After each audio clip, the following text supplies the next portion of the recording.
seen him being able to shine pretty frequently with a lot of heroes that is able to play. So I'm intrigued to see going to end up faring here for Yopaj. But heading into the game one of our third series, guys, we got Team Dog taken on Neon, I should say, and Yopaj dives very deep for this. We do already have a sentry.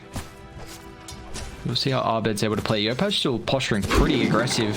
Finds the shackles, sets up. Now let's see if he's got full damage. Arbed tries to get some protection with the cold snap, but he's able to dive under the tower thanks to the evasion, so no procs will come out spot. But it's going to give you a lot of information when Dire try and fall back and take that stack. But it looks like down bottom might have some aggression as the telekinesis with the Ravage combo, but Natsumi is able to get the attribute shift off. He doesn't waveform.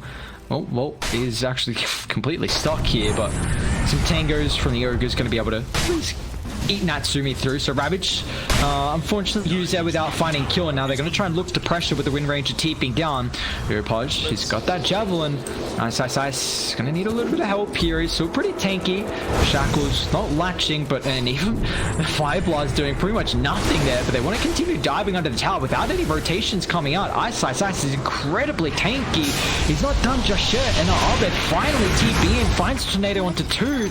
Man, this Wind Ranger, they're just an instant tip from CIS. Look at the space. They get two down bot. Ooh. He could have power shot as well, just get a little bit posturing very aggressively here.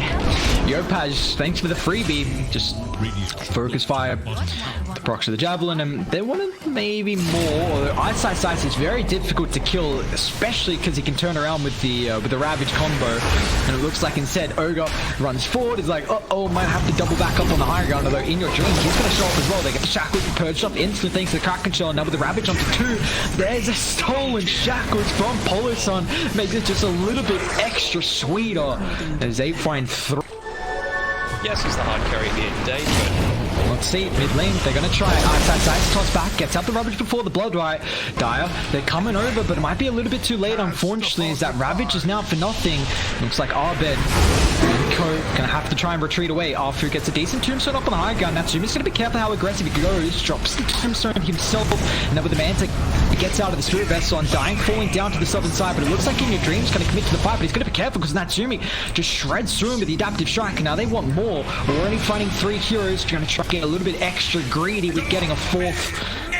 Don't even have to try and commit too heavily there as Yopaj snipes him down with that power. I mean, he's got Arthur in the back line, but you've got to keep in mind the tombstone's still down, and now he's just trying to run away, but Disruption tipped him down a little bit. They don't get that toss combo.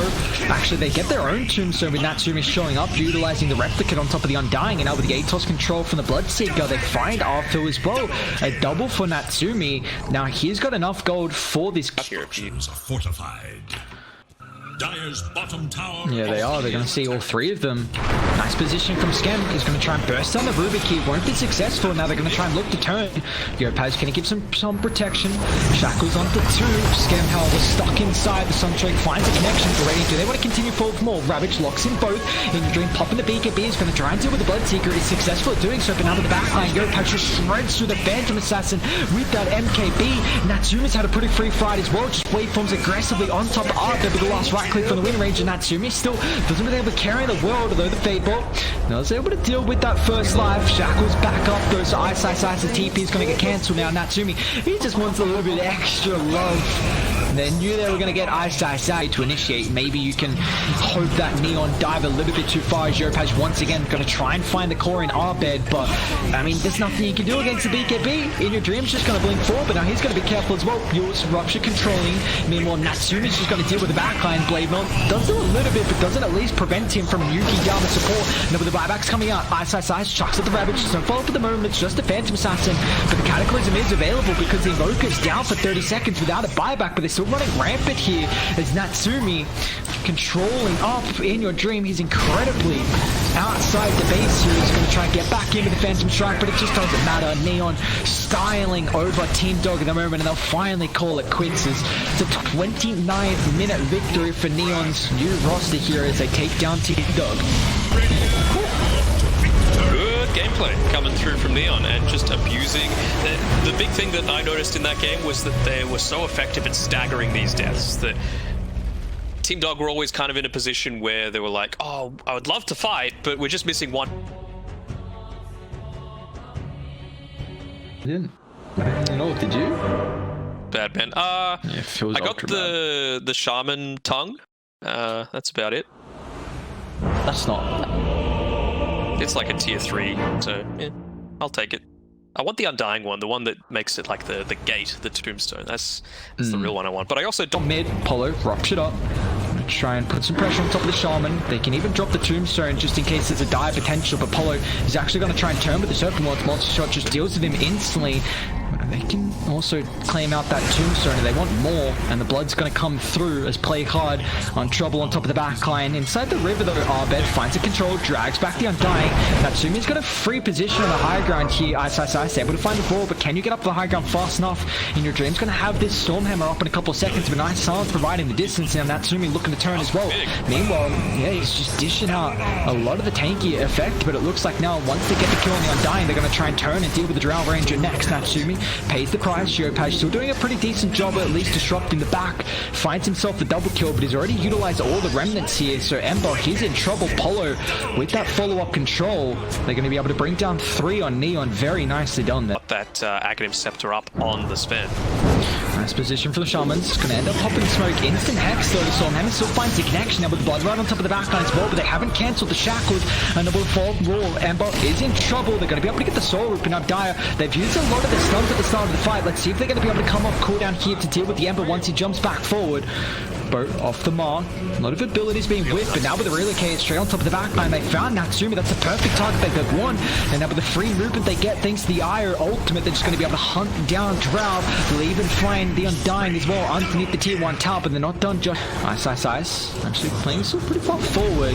Doesn't have enough mana for the Roar. Now gets a little bit, but it looks like with the Blood Riot silencing him, unable to get any abilities off, but in your dream straight on top of the backline. Going to try and deal with Skem first. As soon as they see the Drow Ranger, they just turn their attention. Polo also beelines towards the Drow Ranger as well. The Soldier's going to try and help out, but it doesn't matter. The Drows can't sustain the damage that Dire have. They actually sent back both the heroes here with the relocate. So now Arbed and Polo, can they do it themselves? However, against Geopage and play hard. They got the Serpent Lords in the decent spot. Atos controlling up in the Blood Riot. In your dreams coming back forward. Now with the tether as well, just in the nick of time as Polo keeps his life. Bloodseek is incredibly speedy, but he's not speedy enough to get out of range of these fights, and they might be able to find another. There's Arbed with this Hawk Vision. Hexed up is the Ember. They've got the Shackles to be able to cancel. Yopaj with the help of the power shot's going to go to bring down the Shard, but he's going to be careful though. Nice dodge. He's got the Remnant on top of the high gun as well, but he's going to end up falling. The Conquer X. The X on him. Yeah, a bit of a nuisance there. Well, they might try and deal with the Sven, who's got this War Cry. Where's the Io though? He's a little bit on the back. He's going to try and give him the buff up, and now Arfu attempts to TP out. Well, he's going to make it too. Or if it's going to be... They want to fight actually up top. Undying in trouble inside the river. Beastmaster silence stops. It looks like Playard's going to be able to disengage, but now with the Relay Kid on top of the backline, they don't find the Drow Ranger, so this could be pretty decent here. But the Iron is in trouble as well. In your dream's going to try and turn with the control. Superman forward on top of the Drow Ranger. Where's the space required to keep Natsu alive? Looks like he's unable to run anywhere. Gets back a little bit, but what's the consequences? The rest of Dire, they're just able to follow up here as In Your Dream's going to have the Stormhammer back up once again. Playard trying to play around through the fog, but unfortunately won't be up from Polo, and it's been decent, but like you said, you know, could have heroes that can kind of fill the stutters. Meanwhile, in the river, you're going to get the Roar out on Yopaj, but on top of the backline, In Your Dream straight away finds the Drow Ranger, the perfect target they want to start the fight. He'll get a secondary kill, claiming his godlike streak, and meanwhile in the river, the perfect chain lockdown. Team Dog just taking team fight after team fight without a care in the world. As Neon, they just lose 3 heroes like that.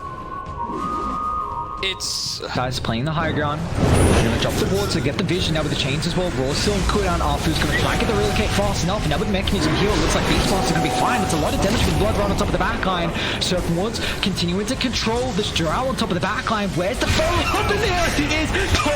3-man Stormhammer Radiant. They get shredded in that choke point, man.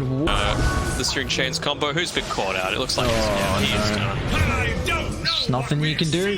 Zen flies out of nowhere. The relocate as well. Looks like Arfu wants to join in, but this potential follow-up is In Your Dream catches him now. The Undying's going to pay the price, and meanwhile off to the side as well. Conquer controlling up Ember.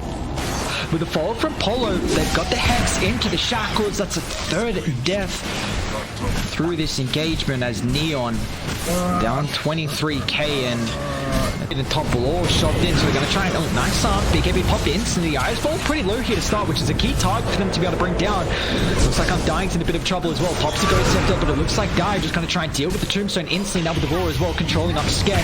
Undying's going to be the next target as well, and Yopaj doesn't have any more remnants to be able to utilize here, so he could be in trouble. Up to the northern side, however, with the relocate coming out in your dream and Afu looking to hunt Natsumi. A chuck of the rupture, try and control up this Vem, but this Stormhammer not having a care in the world with the Supermans can just chase him to the end. Torrent Storm's going to be up in a couple of seconds as well. So look at BKB to be able to get rid of the silence. Now Ice with control up on top of the Ember Spirit. Shackles gives him a little bit of protection, but now Yopaj still loaded, doesn't do anything. Torrent Storm flying out. They need further control, and the Ghost Fleet is going to be able to provide that. Ember down, no buyback available. They do get a nice two-man Shackles, but it just doesn't matter as it's going to be Mega Creep Gaming and our Team Dog. Well, there we go. The D's are dropped, and we're going to have our third series of the night tied up 1-1. Way too ambitious of a draft in my mind. Just if any lane went like it did for that mid lane, it was just over. There's no coming back from that. You have no one that really wants to stand in front line against this. It was